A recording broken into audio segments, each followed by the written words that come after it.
বাবা বাবা ডরলাম বাবা। কার কার বাড়িতে এরকম প্রথা আছে যে চৈত্র সংক্রান্তির আগের দিন এরকমভাবে মালা গাঁথতে হয়? Hello guys, good morning. বাঙালিদের বাংলা মাস, বাংলা বছর শেষ হয়ে যাবে। তো যখন শেষ হয় বাঙালিরা কিছু নিয়ম কানুন করে। তো নিয়মের ভিতরে কিছু ফুল বিশুদিন কিছু নিয়ম আছে। ফুল তুলতে হয়, ফুলের মালা গাঁথতে হয়, আবার সবজি কেনাকাটা করে এবং ছাতু গুড় এগুলি কিনেও আনে। যারা ঘরে পারে তারা ঘরে বানায়। পাশের ঘর থেকে তরমুজ দিল, আর তরমুজ একটু খেলাম, একটু বাচ্চার জন্য রাখলাম, একটু বরকে দিলাম। আর তারপরে রান্না করব, রান্না করে আমরা ভাত খেয়ে নেব। তো সিম্পলভাবে এখন রান্না করব। আমি নিজেও সিম্পল, আমার বড় সিম্পল, আমার ছেলেও সিম্পল। তো আমরা সবসময় সিম্পলই খাই।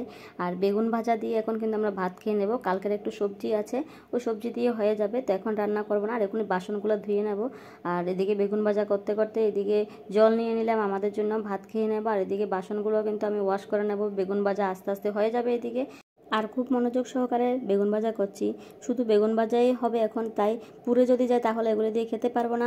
আর গতকালকের একটু সবজি আছে, ওগুলো দিয়ে খাবো।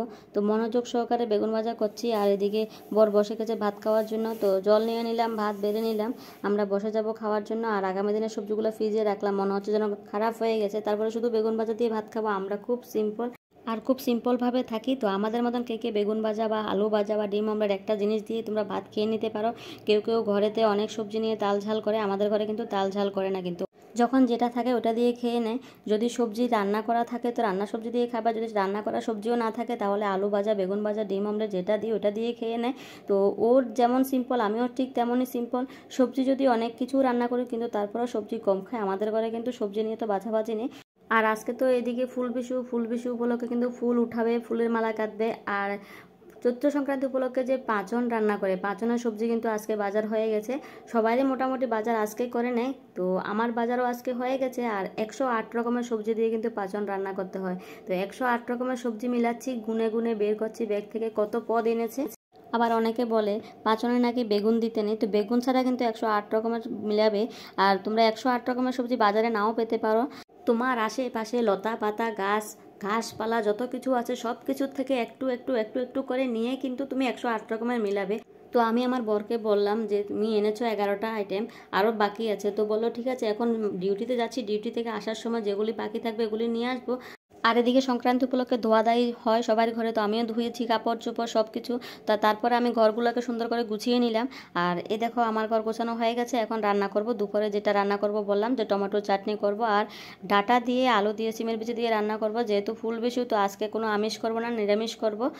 তো তোমাদের আমি আগে বললাম আমি খুব সিম্পল আর সবসময় সিম্পল খাই। তো আমি টক রান্না করি আর মাছ রান্না করি আর মাংস রান্না করি আর নিরামিষ রান্না করি, কিন্তু কোনো আলাদা আমি বাড়তি কোনো মশলা ইউজ করি না। লবণ হলদিটা মাস্ট, আর বাকি সবগুলো দিলেও পারো না দিলেও পারো, আমরা কিন্তু এরকমভাবেই খাই। তো দেখতে থাকো, টমেটো চাটনিটা কিন্তু আমি ঠিক লবণ হলদি দিলাম আর চিনি দিলাম বা জল। টমেটো চাটনি আমার রেডি হয়ে গেছে।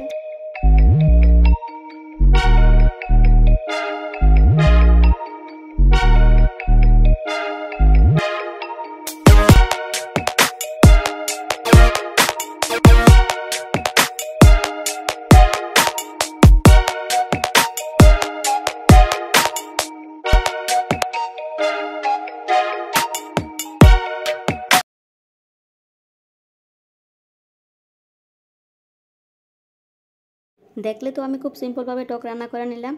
আর এদিকে সিমের বিচি আলু আর ডাটা দিয়ে কিন্তু সবজি রান্না করব। ডাটাটা কিন্তু এক বান্ধবী দিয়েছিল, আর ডাটাটা খুব চিকন চিকন ছিল, কিন্তু কাটতে খুব কষ্ট হয়েছে, কিন্তু মনে হচ্ছে খেতে খুব দারুণ লাগবে। কারণ যখন চিকন ডাটা কিন্তু রান্না করে কিন্তু প্রায় সময় কিন্তু খেতে খুব ভালো লাগে। তার এই ডাটাটাও কিন্তু খারাপ লাগবে না, ভালোই লাগবে মনে হচ্ছে দেখে। কারণ যেহেতু এটা নিজেরা ক্ষেতের থেকে দিয়েছে, তাজা তাজা সবজি যখন দেয় এটি খেতে কিন্তু খুব ভালো লাগে।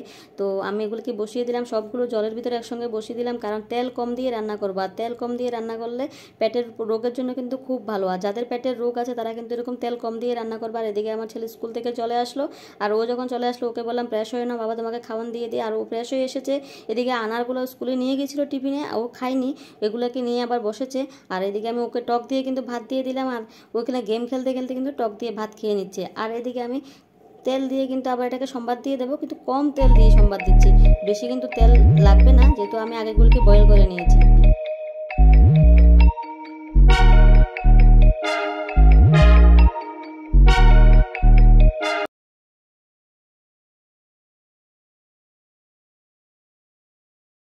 আর এদিকে আমার সবজি রেডি হয়ে গেছে। আর তোমরাও বাড়িতে কিন্তু কম তেলে কিন্তু সবজি এরকমভাবে বানাবে, ট্রাই করবে, খেয়ে দেখবে খুব স্বাদ লাগে আর বরেরও টাকা বাঁচবে। আর এদিকে আমার বিকালবেলা খুব পা ব্যথা করছে, তো আমি ছেলেকে বলছি আমার পা ব্যথা করছে, আমার হাঁটতে ইচ্ছে করছে না, তোমার টিচার বাড়িতে আমি কী করে যাব। তখন ও একটা আমাদের পায়ে ব্যথা করলে যে একটা মেশিন ইউজ করি আমরা, ওটাকে নামিয়ে নিয়ে আসলো। কিন্তু আমি ইউজ করি না, আমার বর ইউজ করে, আমার ছেলেও মাঝে মধ্যে দেয়। আমার কাছে খুব ভয় লাগে, মনে হচ্ছে কারেন্ট শর্ট করছে, তো আমার পায়ে ব্যথা করছে বলে মেশিনটা লাগিয়েছে। তো আমি খুব ভয় পাচ্ছি, মনে হচ্ছে যেন কারেন্ট শর্ট করলে যেমন একটা হয় এমন লাগছে আমার কাছে। তো অনেকক্ষণ পায়ে লাগিয়ে রাখছে আর আমি খুব চিৎকার করছি, ওকে বললাম বাবা এটা সরাও, এটা সরাও। বলছে না মাম্মা তোমার পা ঠিক হয়ে যাবে, আমি এটাকে এখন দিয়েছি তো একটু পরে খুলে নেবো, তুমি একটু ধৈর্য ধরো, এটা দেখবে পায়ের ব্যথা ঠিক হয়ে যাবে। সত্যি এটা ইউজ করার পরে আমার পায়ের ব্যথা ঠিকই কমে গেছে। তো আমার বড়ও দেয়, আমার ছেলেও দেয়, কিন্তু আমার ভয় লাগে, আমি দিই না। তো এই মেশিনটার নাম এমএস ফুট মাসাজার। বেশি একটা দাম নয়, 500-800 টাকার ভিতরে পেয়ে যাবে। এটার দাম যদিও কত আমি ঠিক জানি না, কারণ এটা আমার প্রতিদেব অর্ডার করলো। তো প্রতিদেব অর্ডার করেছে, বক্সের উপরে কিন্তু লেখা নেই কত দাম এটা। তো এটা ফ্লিপকার্ট থেকে অর্ডার করেছে, তোমরা গুগলে সার্চ করলেও পেয়ে যাবে। তারপর আমরা যখন টিচার বাড়িতে যাওয়ার জন্য রেডি হচ্ছি, তখন ওর ক্লাসমেট ফোন করে বললো যে আজকে টিচার পড়াবে না। তখন তো ও বলছে ঠিক আছে মামা তোমার পায়ে ব্যথা, আজ যেতে হবে না, আজ তো পড়াবে না, ছুটি হয়ে গেল টিচার বাড়ি। তারপর আমরা সন্ধ্যার সময় টিফিন খেতে বসলাম। আর দেখো আমরা মা ছেলে মিলে যে ম্যাগি বানালাম শসা দিয়ে। আজ তো পেঁয়াজ ছাড়া রান্না করলাম, তো শস্য সম্বাস দিয়ে কিন্তু ম্যাগি রান্না করলাম। তো তোমাদের মাঝে আরেকদিন নিয়ে আসবো শস্য সম্বাস দিয়ে কীভাবে ম্যাগি রান্না করতে হয়। তারপরে ফুল বিশু বলে কথা, তো ফুলের মালা গাঁথতে হবে। তো ফুলের মালা নিয়ে বসলাম, ফুল গাঁথবো। আর কার কার বাড়িতে এরকম প্রথা আছে তোমরা অবশ্যই কমেন্টে জানাবে। ফুলের মালা দরজা দিতে হয়, ঠাকুরের আসনে দিতে হয়, যাদের গরু আছে ছাগল আছে ওদের গলাতে পরাতে হয়, যাদের বাইসাইকেল বাইক গাড়ি আছে তাদের ওই বাইসাইকেল বাইক গাড়ি সব কিছুতে কিন্তু পরাতে হয়। তো এরকম ফুলের মালা বানিয়ে কে কে গরু ছাগল হাঁস মুরগি ঘর সাইকেল বাইক গাড়ি ঘোড়াতে কে কে লাগায় তোমরা অবশ্যই কমেন্টে জানাবে।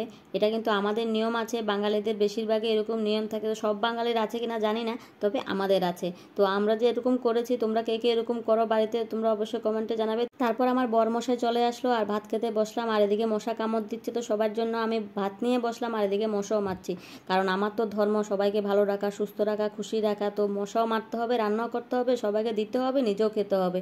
সবাইকে সুস্থ রাখার দায়িত্ব আমার, আবার নিজেও সুস্থ থাকতে হবে, নিজেকেও সুস্থ রাখার দায়িত্ব নিজের।